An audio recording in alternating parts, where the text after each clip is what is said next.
पापा ने छेड़खानी की थी। अगले दिन बताने जा रही थी जब मेरे पापा ने बोला कि तुझे जान से मार दूंगा और बताइए तो। महिलाओं के जिस्म से सौदा करते करते ये भूल गया अपनी बेटी को ही नहीं बख्शा। तो ऐसे और भी अफेयर बहुत ज्यादा चलते थे। 3 साल से मेरी दिरानी पिंक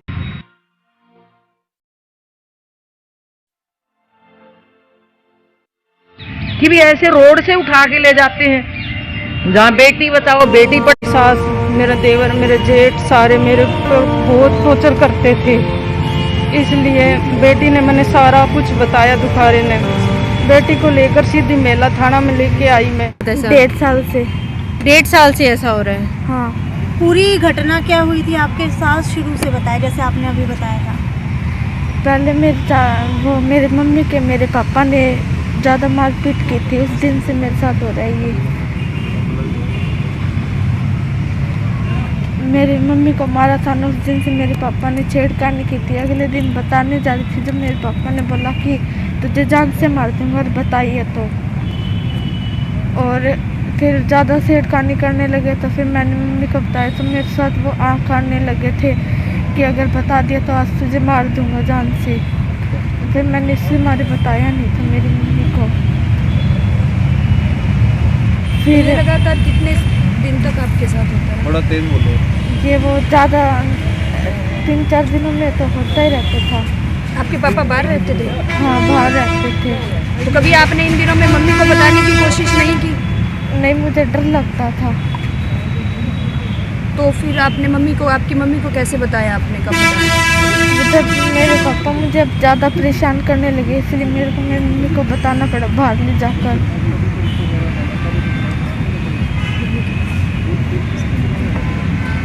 जब आपकी बेटी ने आपको ये बात सारी बताई तो आपकी प्रतिक्रिया क्या थी पहले?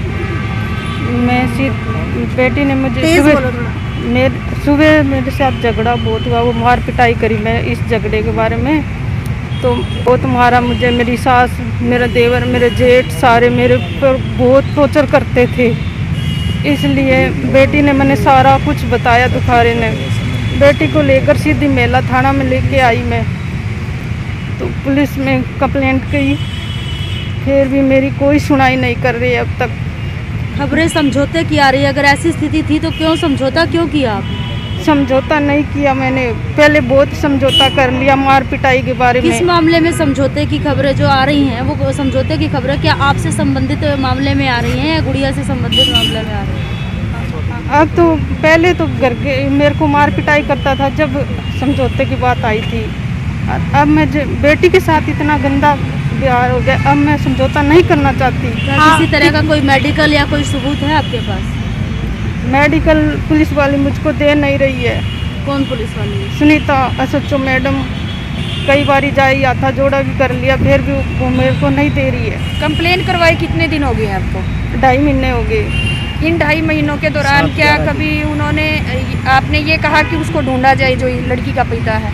पहले 2 महीनों से तो नहीं कह रही है कि मिल नहीं रहा है। भिवानी में सपा सेंटर चलाता है, हिसार में भी 2 सपा सेंटर है, भिवानी में भी छप्पा लग गया है तो वो वहाँ से पकड़ा गया है। तो मेरे केस की कोई सुनाई नहीं हो रही है। आपके पति कितने टाइम से मार पिटाई कर रहे हैं आपके साथ? शुरू दिन से ही कर रहे हैं। शादी को कितने साल हो चुके हैं? कितने बच्चे हैं? और लड़की के बारे में कब पता चला कि छेड़खानी हो रही है? लड़की ने 6 तारीख को बताई थी।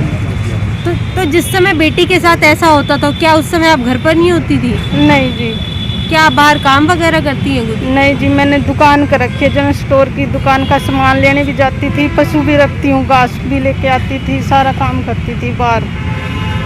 तो आपके और भी बच्चे हैं? 2 लड़के, 2 बेटा 1 बेटी है। 2 बेटे बड़े हैं इससे या छोटे हैं? 1 बेटा बड़ा 1 छोटा इससे। बच्चे भी उस समय घर नहीं होते थे दोनों आपके बेटे?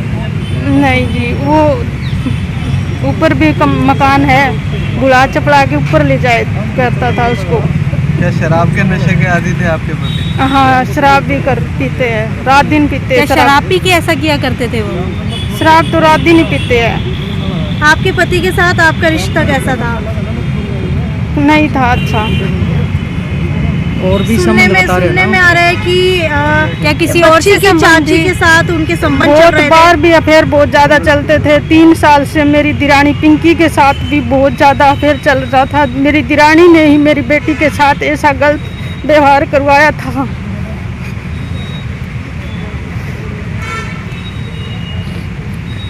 तो अभी आप आज जिस मामले में आए हैं, आप कहाँ आए हैं और क्या आप चाहते हैं?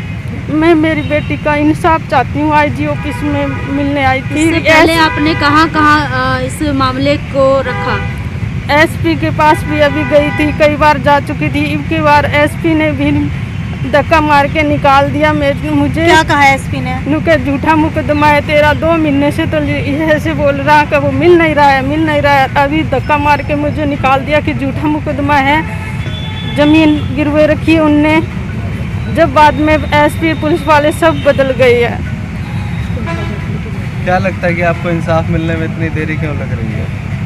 पता नहीं है जी क्यों देरी लग रही है। क्या लगता है बच्चियां जो है घर पर ही सुरक्षित नहीं रही? नहीं। तो आप अभी मीडिया के सामने आई हैं, तो क्या सोच कर के आई है आप? मैं यही सोच के आई हूँ कि मेरी बेटी को इंसाफ दिवा दो। हमारे संज्ञान में तो ये 2 दिन पहले आया और सुनीता से फ़ोन पे ही बातचीत हुई। और कल छुट्टी थी और परसों शनिवार को भी प्रशासन मिलता नहीं है, तो फ़ोन पे व्हाट्सएप पे इनसे मैंने FIR की कॉपी, मैंने कहा एक बार आप व्हाट्सएप कर दो, तो वो FIR की कॉपी पढ़ी। इनसे फ़ोन पे भी बातचीत हुई और फ़ोन पे बातचीत हुई तो बहुत ही ऐसे रोंगटे खड़े करने वाली बात है। और यहाँ हम देखते हैं कि लगातार अनेकों केस ऐसे हैं कि मुकदमा दर्ज करते हैं और ज़्यादातर आम लोगों की ये है जी पैसे खा के और उस मुकदमे को फिर खारिज करते हैं। आप देखिए, कोई एक बच्ची कोई अपने बाप पे कोई इल्ज़ाम लगा सकती है? कोई एक पत्नी जिसने पिटती रही और उसके बावजूद घर बसाने का हर महिला प्रयास करती है और अपना घर बसाने के लिए सब इन्होंने प्रयास किया है, क्योंकि महिलाओं को दिखते हैं कि 3 बच्चे भी हैं और ये तो खुद भी कमा रही थी। उसके बावजूद जाति कम होना तो क्या और ज़्यादा भी इनके साथ बढ़ गई है। और जिस तरह का इन्होंने हमारी पूरी बातचीत तो अभी हमें करनी है, कुछ जो बातचीत हुई है उसमें ये है कि वो आतन कह लो या एक विकृत मानसिकता का इंसान है, जिसकी मानसिकता ऐसी है कि वो सपा सेंटर चलाता है हिसार में, भिवानी में, तीसरा कहाँ बता रहे थे, एक और डिस्ट्रिक्ट में भी, और हिसार में भी बताते हैं कि सपा सेंटर चला रहा था। एक महिला उसकी पार्टनरशिप थी, आरती नाम मैंने सुना, जो पता चला उसको भी सुसाइड करना पड़ा। और अनेकों महिलाएं बाहर से ले आके भी ये ऐसे धंधा उसके अंदर करवाता है।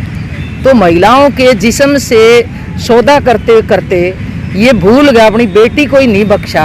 तो ऐसे दरिंदों के खिलाफ यहाँ पे न्याय के लिए चक्कर काटना पड़े, ये बहुत ही चिंता की बात है। और यहाँ के प्रशासन को बिल्कुल शर्म नहीं आती। और परसों ये 3 दिन पहले भी जब एसपी ऑफिस में गए, अरे ऐसा जो जिले का एक अधिकारी है, एसपी है, जिसे उम्मीद करते हैं अंत में कि एसपी से मिलो, और एसपी इनको धक्के मार के ऐसे सेंसिटिव मामले में निकालता है। यानी आप देखिए कि कहाँ इनकी संवेदनाएं खत्म हो गई है। हमने यहाँ ये जो मीरका वाला मामला हुआ उस समय भी हम यहाँ आईजी साहब से मिलने आए थे।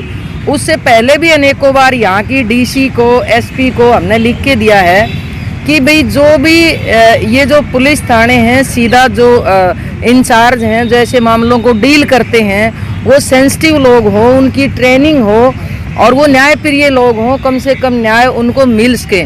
लेकिन आज देखते हैं कि ज़्यादातर ऐसे लोगों को भर्ती कर रखे हैं जो ज़्यादा पैसे एसपी को कमा के दे सकता है। अभी पीछे से एक मामला आया, फ़ोन करा किसी ने कि डाबड़ा चौक पे कोई छोटा मोटा होटल की को रोड से खींच के ले जा रही।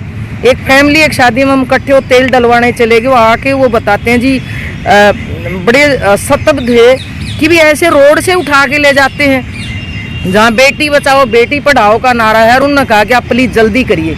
और मैंने जब 112 नंबर पे फ़ोन किया तो एक तरह से मेरे से ही सवाल जवाब थे कि फ़ोन ऑन रखना, कहाँ रहते हैं, क्या करते हैं, क्या नाम है, आप अपना बंद मत करना, दूसरा फ़ोन भी देना।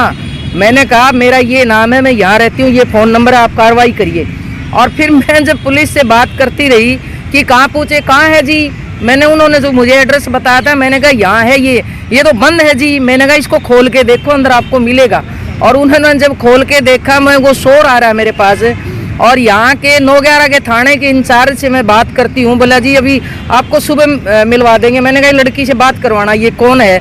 अगर ये मर्जी से आई है तो इसको घसीट के क्यों ले जा रहे हैं? तो उसने कहा अगले दिन भी नहीं। मैंने रात 1:30 बजे तक मैं जागती रही, उस मामले में फ़ोन करती रही, सुबह बताएंगे, सुबह भी फ़ोन किया, आज तक उस लड़की से नहीं मिलवा। कहा जी वो तो बाहर की थी। तो ये सब पुलिस से मिली भगत से चल रहा है। ये कोई भी महिला, कोई भी लड़की, हम कहीं भी सुरक्षित नहीं है।